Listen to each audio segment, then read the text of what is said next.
Hey everybody, this video is going to do an overview of the content on the home page. So we're going to go through a little more in depth on what's on this page and specifically look at also the course syllabus and the timeline and some of the policies of our course.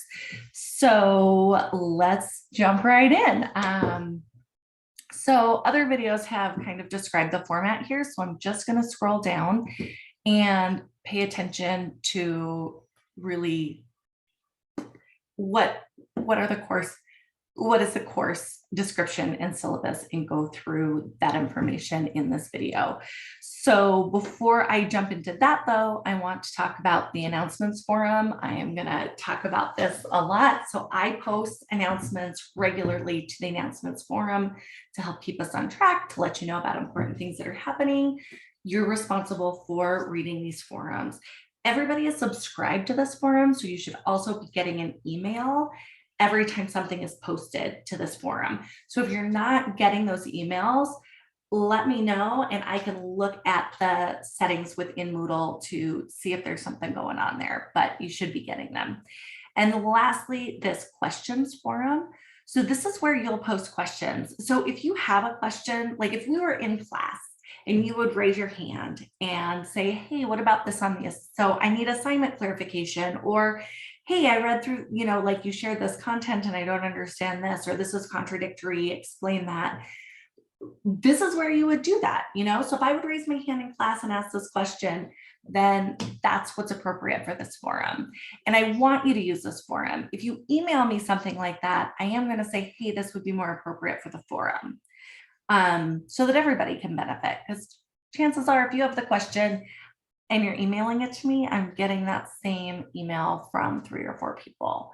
So the other thing is, if you do have questions about personal circumstances or things personal to you, I don't understand the feedback with my grade, I've got this thing going on, I'm looking at I'd like an exception to a due date. Those are things that you would email me for. So let's scroll. Oh, and then there's the Moodle 101 tutorial. At least get familiar with this resource, even if you don't go through the whole thing right away, to know, hey, this is how Moodle works. And you'll think to yourself, it'll be less frustrating if you're new to Moodle. So let's check out this Moodle book. And so I'm going to go through each of these pages in more detail. But as you'll see here, I'm not going to read through this entire thing. So this is our course description. So what are we doing in this class? What is CAS 242? The highlights of this, the thing that I really want to point out is that 242 is a generalist class. So what this means is we're really just introducing to a broad range of topics that impact substance use, that are related to substance use and addiction. So because of that, we're going to go through things that are pretty broad. We're going to do a lot of breadth, and less depth. In your other classes in the CAS program, you're going to start going into more depth. And you're also probably going to notice in this class that there are some topics that overlap. So one thing that jumps right out to me is gambling and gaming. We have a whole course on gambling and gaming disorder, and we have a week of it in this class. So in this class, we're going to briefly talk about it. We're going to pay more attention to other process disorders like eating disorders. And during that week in this class, knowing full well that, hey, we've got an entire course on gambling and gaming. So we don't need to go into that in a great amount of detail, but it's really important to discuss as we are taking this holistic approach to looking at substance use. The same thing with co-occurring disorders, with ethics. You'll see what, you start 260 by looking at ethics, and here in 242, we're going to end with looking at ethics. And that's because ethics touches every piece of our work. So there'll be some overlaps on topics, but we are working together as a department to try to not overlap on how we're using that content. And making sure that it's a little bit different. If you're finding things that are redundant, let us know. We'll do our best to make some revisions as we go, so that you are getting the most out of your time as well. So navigating Moodle. When you see this, there'll be a video here. So watch the video, and this talks about how Moodle is set up. I go through that in more detail in that video. Our course objectives and textbooks. Again, I'm not going to go through this in detail, but what I want you to know is we're looking at the biopsychosocial aspects of substance use disorders and addiction, looking at histories, the brain, social issues, policy issues. We are really stepping back and taking a big, broad look at substance use. And it is a required text for the class. I have been able to provide you copies of chapters for the first couple of weeks, but you do need to get this textbook. You can get it through the bookstore. You can get it through anywhere you want online, like Amazon or wherever you like to get your textbooks, or you can get it through the publisher Cengage as well. You can also rent it. You can get an ebook. You can buy a physical copy, whatever works best for you. So there are lots of options for getting the text, but you do need the text. So if we go to the syllabus and course timeline, you select the link to access the syllabus and course timeline. I am someone who likes to hold things, so I do suggest that you print off this document because it has so many details on it. I'm trying to think, to keep this video a little short, I will do a separate video and go through the course syllabus and timeline in a separate video. And it'll be posted here. Attendance and participation. So here's the thing, I don't give a grade for attendance and participation, but regular online check-ins of participation are critical and mandatory. So there's not a grade for it, but your engagement in the course and how often you're engaging in assignments is reflected within the grading criteria for each discussion forum assignment. So just know that while there's not a separate grade for attendance or things like that, it's built into the way that the forums are graded, and you'll see that as you start looking at stuff on the week 1 module 1 page. So be sure to engage in the course. Get in here a few times a week. Look at what your classmates are posting. Engage in those course materials. Really set aside time like you would for a regular class to work in this. This is a 3-credit class, which means that if we were meeting on campus, you would have 3 hours a week in class, plus outside of that, be expected to do readings and assignments. So just know that you can expect to spend more than 3 hours a week on this course, and that's what you're going to need to do well in it. Communication. So I am going to talk about this one in a little bit more depth. So as future LACs, you're required to become effective communicators, both in person and in writing. So if you take anything away from this page, it's be proactive. So don't struggle by yourself. Don't not ask, ask questions. Look ahead in the class, think about what you're going to need to do, stay organized, and communicate with me. That is the best thing you can do, and that allows us to navigate any kind of challenges that we might encounter. We all have lives outside of this class, right? So things are going to happen, and we'll address them together. But it's really difficult to address them after they've already happened. So be in communication with me early and often. So some ways that we communicate, we have that announcements forum, which I've already talked about. We have that questions forum, which I already talked about. Emails. So I want you to watch this video here on how to write professional emails for communicating to your instructor. So the one thing that's different is I prefer to be addressed by Katie, as Katie. You Don't have to call me Professor Smith, Mrs. Smith. Katie is great. That is my preference. If you do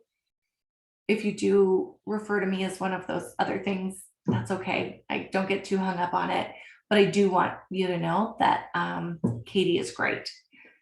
So when sending emails, you have to use your account. There's no exception to this. It's due to FERPA and confidentiality rules. So if I notice that you're using a non-UM account to email me, I'm not even actually supposed to respond to it. So please know if you don't get a response, that's probably why. You also need to write an appropriate subject line, and the format of that is the course number and the topic. So I teach multiple classes. So if you email me and the subject line says exam question, well, it doesn't tell me what class you're in. So I'm going to respond back and say, hey, thanks for emailing me. Can you please tell me what class you're in? And that means that I'm not responding to your question, and it's delaying it's wasting both of our times in sending additional emails. So please use this format when sending emails. You will get a faster, more accurate response. Use professional language and be respectful. Edit your emails to ensure that they are clear, concise, and state your need or question. So here's the thing. We need to be good communicators as LACs, right? So we are starting today. This is a workforce development program. So we are working on developing the skills we need in order to be LACs. Again, I do my best to respond within 24 hours during the work week, evening, weekends, and holidays. I try my best not to be around my phone or my email. So that means if you have a question about an assignment, reach out early. So if you are unsure if you should use the questions forum or send me an email, don't let that stop you from communicating. But I really do mean it. The only way you can do that wrong is by not asking at all.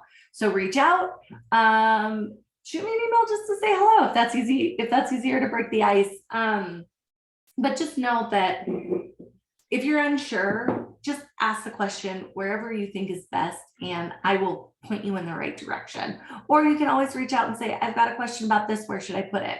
Cool, I'll let you know. We've got this. Don't get so hung up on it. We'll get it figured out in the first couple of weeks of the course. So that's all I'm going to talk about for this one.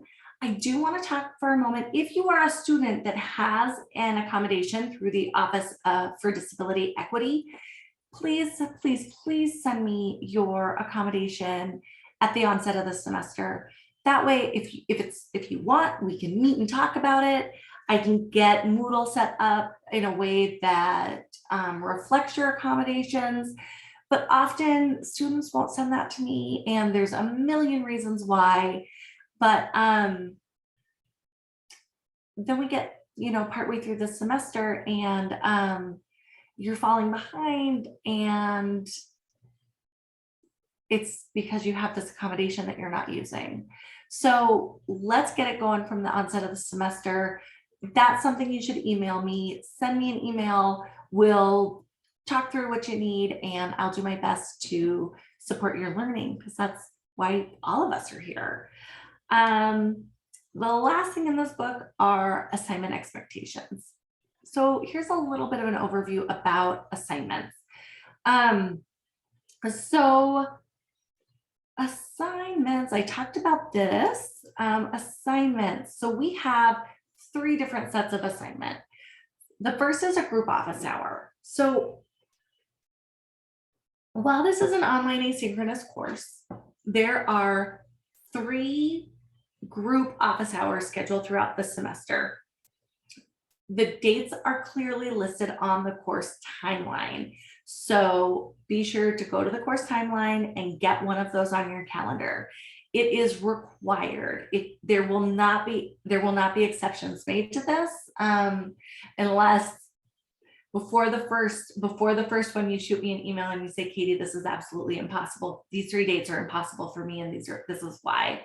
There are different days of the week, different times during the week, so you should be able to make one of those. It's an hour long. It's a chance for us to connect, for me to answer questions, provide clarification. You don't have to prepare anything for it, just questions if you have them for me. But it's 1 hour and it's required. So be sure to, there won't be a way to make it up. I do want to let you know that I will still have individual office hours, and those are encouraged and available throughout the semester. So all you have to do is reach out and ask, and we'll find a time that works for you and me, and we'll get it done. But again, individual office hours do not count toward this assignment for the group office hours. Exams, there are 6 total exams in the class. There's 1 exam at the end of week 1, and it's an exam, but it's really a course overview quiz. It's looking at, are you ready to take this? Did you do the orientation? Are you ready to go? And then the remaining exams are at the end of each module that covers the content for that module. There's no midterm or a final exam that covers everything across the semester. We just work module by module. And then lastly, discussion forums. So this is where we, these are all of our assignments where we go, you'll be given a topic, you'll write about this topic, and you'll interact and respond to each other. And those are, that's all of our written work in this class. We're just going to be in forums. I'm not asking for papers or anything like that this semester, because I want us to engage a little bit more with each other. So we'll be doing lots of discussion forums. Late and makeup work. I'll go through this in more detail when I talk in the syllabus overview video. But what I want to tell you, I'll just mention in this one is I don't accept late or makeup work. And the reason for that, while that sounds harsh, the reason for that is, again, this is a workforce development program, and we are working on becoming competent and confident professionals. And it doesn't work in our line of work if we are late or missing things or not on top of things, because then our clients and our programs or whatever we're working in, if we're dropping the ball, there are pretty serious consequences to that for us and for other people. So there are exceptions to every rule, and I will talk about that more in that other video where I go through the syllabus in more detail, because we are all human and life happens, right? And lastly, what does a successful assignment look like? So a successful assignment is on time, clearly written, contains few or no grammatical or spelling errors. It addresses all of the required components of the assignment. That's important. Our assignments have multiple questions, and if you don't hit on all of those things, you're going to lose points.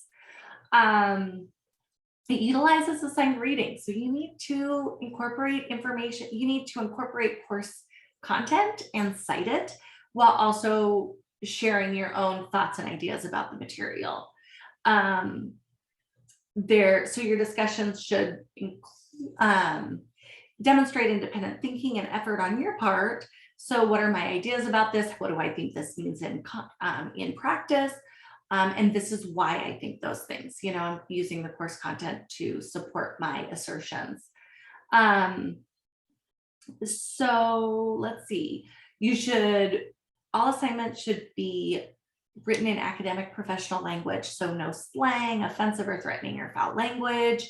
If you have questions about this, seek clarification from me prior to the due date. Hey, Katie, this is what I want to say. This is why I want to say it. Okay, great. I can either help you write that in a way that's appropriate, that uses more clinical language or academic language, or I can say, no, you're absolutely right. Like in this instance, this makes sense. So yeah, just so you know, assignments that lack professional and academic language may result in a lowered grade or a request to redo the assignment. So it's your responsibility to get assignment details and seek clarification as needed. So that's it for this video. Thanks for taking the time to watch it. And as always, use that form on the homepage to ask questions. And I look forward to getting those and engaging with you all. Thank you.